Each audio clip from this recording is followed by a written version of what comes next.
Secuencia didáctica 1, pasado, presente. Y es que el presente que vives ahora está estrechamente relacionado con el pasado. Es aquí donde entra en juego la historia de la soberanía nacional en México, donde en un principio residía en el monarca. Pero en nuestro país siempre hubieron hombres valientes dispuestos a luchar por ser un país soberano e independiente.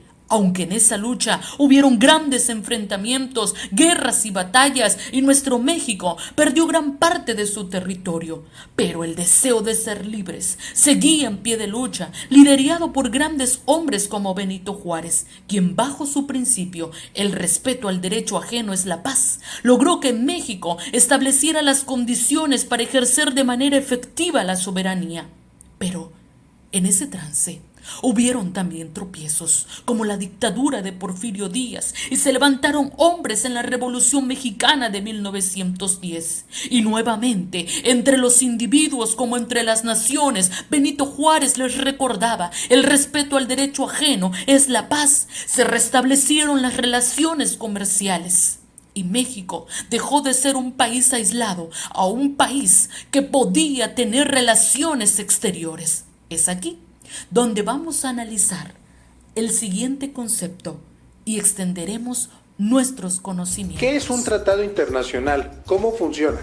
En este video vamos a hablar de los tratados internacionales y cómo funcionan. Y también vamos a hablar de algunos de los tratados internacionales que tiene México y América Latina. Para empezar, déjame decirte que los tratados son una parte de las relaciones internacionales. Es decir, que los países tienen que regular su convivencia y tienen que regular todo: derechos humanos, economía, comunicación, medios y todas las operaciones de comercio exterior. Normalmente se entiende un tratado internacional como un tratado de comercio exterior, es decir, un tratado en donde dos países firman un documento y donde regulan todo. Regulan el comercio electrónico, los transportes, regulan las mercancías, los trámites, es decir, todo lo que se requiera para importar, para exportar o para hacer alguna relación económica entre dos países.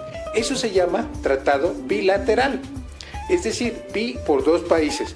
Por ejemplo, si un país hace un tratado con Corea del Norte, que es un país que actualmente no tiene tratados, solamente, por ejemplo, Alemania hace un tratado de Corea del Norte, ese es un tratado bilateral.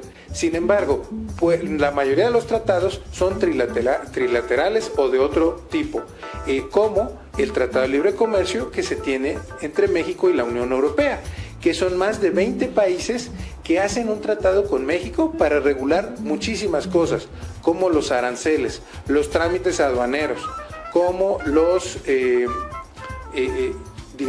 temas económicos, temas aduaneros y temas logísticos que existen entre los dos países. Ahora, ¿qué contiene un tratado? En un tratado se negocian distintos sectores y se negocian distintas actividades. Se negocian cosas como sectores agrícolas, sector automotriz, sector de construcción, sector de inversión extranjera, sector turismo y todos los sectores que le interesan a la inversión extranjera internacional. Pero por otro lado, también se negocian en un tratado distintos aspectos que les interesan a todos los países, como reglas aduaneras, seguridad de la carga, seguridad de las mercancías, los inversionistas extranjeros, visas, en fin. Si tú revisas el Tratado de Libre Comercio de América del Norte o revisas cualquier tratado, te vas a dar cuenta de que hay cláusulas inclusive ambientales.